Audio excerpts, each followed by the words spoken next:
कि एक व्यक्ति के मन में भी घटना के प्रति हमदर्दी नहीं थी। अखिलेश यादव जी ट्वीट कर रहे थे कि अल्पसंख्यकों के ऊपर अत्याचार हो रहा है। अध्यक्ष जी ने जो ट्वीट किया वो सत्य था। टॉफी 1 रुपए 2 रुपए मामला संभल गया। वो तारीख को हम दोबारा दोहराने नहीं देंगे, चाहे हमें अपनी जान की कुर्बानी देने पड़ी।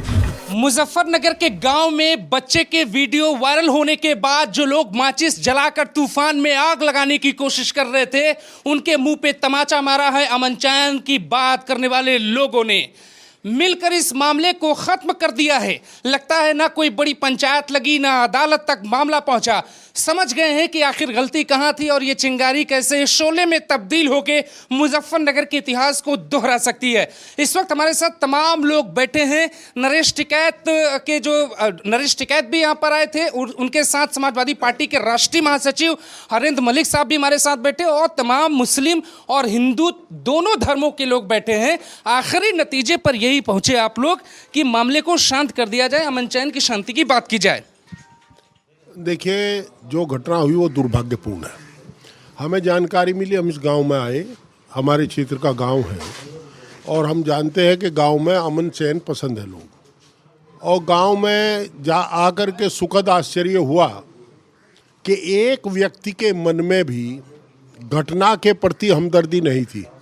हिंदू मुसलमान सबने घटना की निंदा की, परंतु ये भी सत्य है सब में भाईचारा था और सब चिंतित थे कि भाईचारा खराब ना हो जाए। सब लोग भाईचारा कायम रखना चाहते थे। हमने और नरेश टिकैत जी ने, राकेश शर्मा जी थे, जिया चौधरी थे, मौलाना नजर साहब थे, अब्दुल्ला भाई, रवि त्यागी जी और प्रधान जी और यहाँ के वे लोग भी थे। सब ने बैठ कर के कामरेड हनीफ, विजयपाल प्रधान जी, उनका भतीजा मोनू है, क्या नाम है उसका, वो बैठ कर के सब ने बात की। तो सभी लोगों से बात करके ये जाना कि यहाँ कोई तनाव किसी किस्म का नहीं है और सबने ये प्रयास किया। मैं आपसे ये समझना चाहता हूँ मलिक साहब, बुरा नहीं मानिएगा, अखिलेश यादव जी ट्वीट कर रहे थे कि अल्पसंख्यकों के ऊपर अत्याचार हो रहा है।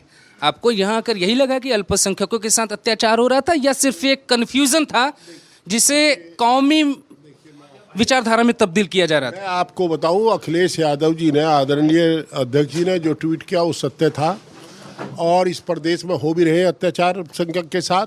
ये घटना स्कूल की थी। हम लोगों का ये प्रयास है, हमारी पार्टी का ये प्रयास है कि प्रदेश में शांति कायम रहे। हम भी जो बोलते हैं करते हैं वो आदरणीय अध्यक्ष जी के निर्देशानुसार करते हैं और ये जो देखते हैं हमारे ये प्रयास रहा हमारा। और प्रयास में हमने पाया कि घटना की सबने निंदा की है और घटना की निंदा जिस नेता को पता लगा नेताओं ने भी घटना की निंदा की है। घटना निंदा थी। इस शहर का हर वासिंदा, इस गांव का हर वासिंदा घटना की निंदा कर रहा है, परंतु भाईचारा कायम है और भाईचारा कायम रखने की अपील की गई है। भाईचारा कायम रहेगा। और उन बच्चों को बुला करके बैठा करके, नरेश चौधरी जी थे, टिकैत साहब, मैं था, आप सब लोग थे, राकेश शर्मा जी, जिया भाई, ये सब लोगों ने बैठ करके उन्हें टॉफ़ी, एक दूसरे को टॉफ़ी खिलाई और उनसे बात करके उन्हें सबको समझा करके, वे एक दूसरे का नाम तक नहीं जानते बच्चे। तो ऐसी उसमें सारा मामला आपस में इस समय हमारी प्रायोरिटी है कि यहाँ कोई वैमनस्य ना फैले। अच्छा, यहाँ तो टॉफ़ी में मामला संभल गया, टॉफ़ी 1 रुपए 2 रुपए मामला संभल गया, पर देश के बाहर जो बवाल चल रहा है मौलाना साहब, सरतन से जुदा की बात की जाने लगी, तृप्ति त्यागी की, बुलडोजर की मांग की जाने लगी। अल जज़ीरा जो विदेशी अखबार है उसने बहुत कड़े शब्दों में भारत की निंदा की। आपको नहीं लगता कि सियासत बिना कुछ समझे हवा दे रही है नफ़रत को और उससे न सिर्फ मुजफ्फरनगर बदनाम हुआ, हिंदुस्तान भी बदनाम हो गया? देखिए, जो आप कह रहे हैं सरतन से जुदा वाली बात, ये तो ना हमने देखी। अगर कोई इस तरह की बात कर रहा है तो वो मुल्क और कौम का सबसे बड़ा दुश्मन है।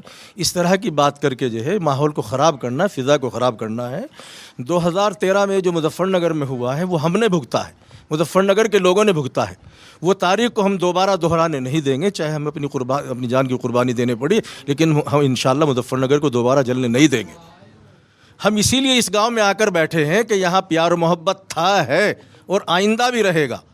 और जहाँ तक वो अल जज़ीरा की बात कर रहे हैं, देखिए बहुत सारी चीज़ें जो है गलतफहमी में हो जाती है, लेकिन जो कुछ हुआ है वो इंतहाई गलत हुआ है। हम उसकी मजम्मत करते, उसकी निंदा करते। इस तरह की खुराफात नहीं होनी चाहिए। प्यार और मोहब्बत के माहौल को जो है वो बना के रखना चाहिए। आप जैसे अगर 10 मुसलमान खड़े हो जाएं तो फिर तो कुछ नहीं होगा, 10 ऐसे हिंदू खड़े हो जाए, 10 मुसलमान हो जाए, न मुजफ्फरनगर होगा न मेवात होगा। देखिए यहाँ आप देख लीजिए, जितने हिंदू हैं इतने ही मुसलमान हैं और हर समाज के लोग हैं। ये पहले जाट और मुस्लिम को लड़ाया, अब त्यागी और मुस्लिम को लड़ाने की एक साजिश थी और जिसे हम कामयाब नहीं होने देने के। त्यागी भी हमारे साथ है, जाट भी हमारे साथ है, हर हिंदू हर मुसलमान जो है कंधे से कंधा मिलाकर खड़ा हुआ है। दोबारा ऐसे हालात पैदा नहीं होंगे, हम लोग यहीं बैठे हुए यहीं डटे रहेंगे, माहौल ख़राब नहीं होने देंगे इंशाल्लाह। अब आपने दिल इतना बड़ा कर लिया है तो कल से तो देश भर के लोग बुलडोजर की मांग कर रहे हैं, अब बुलडोजर बुलाना है या रोक देना है? बिलडोज़र किसी मसले का हल है? मैं आपसे पूछ रहा हूँ, बिलडोज़र किसी मसले का हल है? एक मकान बनाने में लोगों की ज़िंदगियाँ ख़त्म हो जाती हैं, एक मकान बनाने में, और आपने 1 मिनट में ढा दिया है। उनके घर वालों का, उनके बच्चों का, उनके परिवार का क्या होगा? कभी आपने सोचा? हमेशा हम बिलडोज़र की मजम्मत करते रहे हैं, हम बिलडोज़र की कभी हिमायत नहीं की, ना करेंगे। कुल मिला के ये कि आप एक बार भीड़ दिखा दीजिए, ये बच्चे के परिवार के घर पे ही आप लोग बैठे हैं, पड़ोस में बैठे हैं, और ये सभी लोग पंचायत में शामिल होकर मामले को शांत कराना चाहते हैं। इसीलिए सुनो उस देश के नेता जो ट्विटर पे बैठकर गैंग चलाते हो, जमीन पर उतर के देखो, लोग शांति की बात करते हैं। जिस मुसलमान और हिंदू में नफरत भरने की बात करते हो, यहाँ आकर देखो लोग अमन चैन की बात करते हैं। ट्विटर वालों, शायद तुम नहीं समझ पाओ मुजफ्फरनगर के खब्बूपुरा गांव में हुआ क्या था। असल में यहाँ बच्चों की लड़ाई थी, अध्यापिका से गलती हुई, लोगों ने संभाला और इस कदर संभाला कि मैं सैल्यूट करता हूँ। नमस्कार।